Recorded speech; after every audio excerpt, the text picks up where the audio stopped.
Assalamualaikum warahmatullahi wabarakatuh. Halo teman-teman. Sebelumnya kita udah belajar yang namanya komposisi, yaitu proses menyatukan beberapa angka menjadi satu kesatuan yang utuh bernama bilangan cacah. Nah, apakah itu hanya di bilangan cacah aja? Enggak ya, sebetulnya operasi matematika tuh bisa lebih dari itu untuk komposisi. Tapi untuk tingkat sekolah dasar kelas 5 kita belajarnya sampai di tahap situ dulu, dan sekarang kita belajar kebalikannya. Kalau tadi kita kan menyatukan beberapa angka, merangkai beberapa angka menjadi satu kesatuan, sebuah bilangan, ratusan ribu tadi ya nilainya. Nah, di video kali ini kita akan belajar gimana sih yang namanya dekomposisi. Kan tadi saya sempat sebutin tuh kebalikannya dari proses komposisi. Kalau tadi menyatukan, sekarang kita mengurai. Pak, maksudnya gimana nih? Sabar. Kita coba sajikan ilustrasinya seperti ini ya. Pak Adi coba tunjukkan dulu. Ini dia ilustrasinya.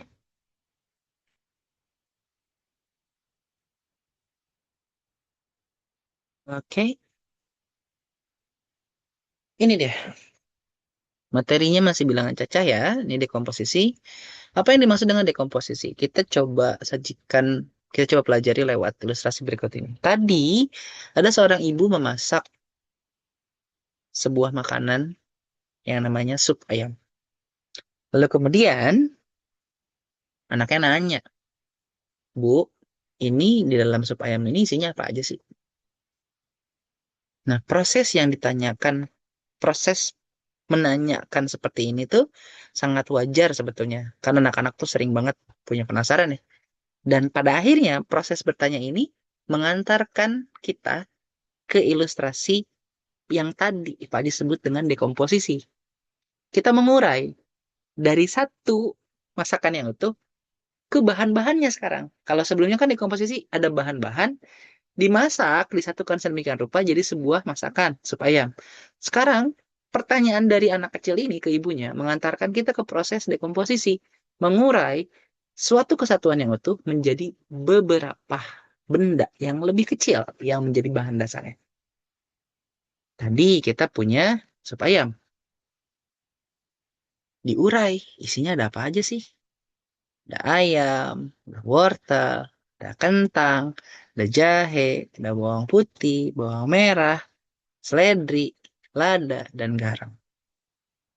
Nah, terus Pak, kalau di matematika gimana? Coba lihat yang berikut. Pak buat ilustrasi.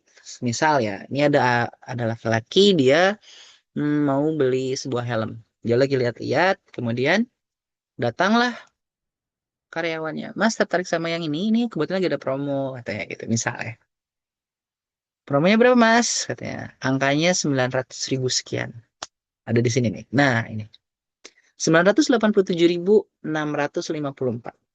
Adiknya nanya, Bang, itu angka-angkanya gimana sih cara bacanya? Itu maksudnya gimana?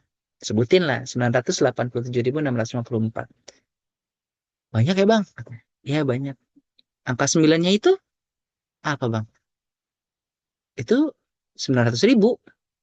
8-nya itu apa, Bang? Oh, itu 80.000. 7-nya itu apa, Bang? Oh, itu 7.000. 6-nya apa? Oh, itu 600. 5-nya 50. 4-nya ya 4 satuan. Nah, itu proses yang disebut dengan dekomposisi. Dari satu bilangan yang utuh, diurai menjadi bagian-bagian terkecilnya. Nilainya seperti apa, tempat bilangannya seperti apa. Kalau diurai menjadi sebuah tulisan, dia akan seperti ini. Ini kan tadi angkanya. Ya, diurai lah. Dari 987.654, kita akan tahu bahwa angka 9 menempati tempat 100 ribuan. Nilainya 900.000. Angka 8 menempati tempat 10 ribuan, nilainya 80.000. Angka 7 menempati tempat ribuan, nilainya 7.000. Angka 6 menempati tempat ratusan, nilainya 600. Angka 5 menempati tempat puluhan, nilainya 50. Dan angka 4 menempati tempat satuan, nilainya 4. Proses mengurai seperti ini disebut sebagai dekomposisi. Jadi kalau teman-teman ketemu nih 987.654 angka segede gini, terus teman-teman diarahkan untuk silahkan misalnya diurai, lakukan dekomposisi misalnya ya, maka teman-teman perlu menulis seperti ini, diurai seperti ini. Kalau tadi di saat proses komposisi, teman-teman dikasih rincian angka seperti ini, lalu diminta untuk menentukan hasil komposisinya seperti apa. Nah, di sini kebalikannya. Teman-teman dikasih angka bilangan cacah kayak gini nih, 987.654. Maka yang perlu teman-teman lakukan adalah seperti ini yang di bawahnya. Mengurai angka-angkanya sesuai dengan nilai tempatnya dan juga nama tempatnya. Nama tempat bilangannya dulu. Angka 9 menempati tempat 100 ribuan. Nilainya 900.000. Dan seterusnya sampai yang paling ujung. Angka 4 menempati tempat satuan. Nilainya 4. Oke. Mudah kan ya? Ih, gampang banget materi kali ini ya. Nah, karena teman-teman juga ini pasti gampang banget teman-teman pahami, silahkan kita bergerak langsung ke sesi latihan soal. Ya, latihan soalnya sederhana, silahkan dijawab menggunakan cara yang tadi ya. Teman-teman cukup lakukan seperti ini, dari angka yang tersedia lalu diurai.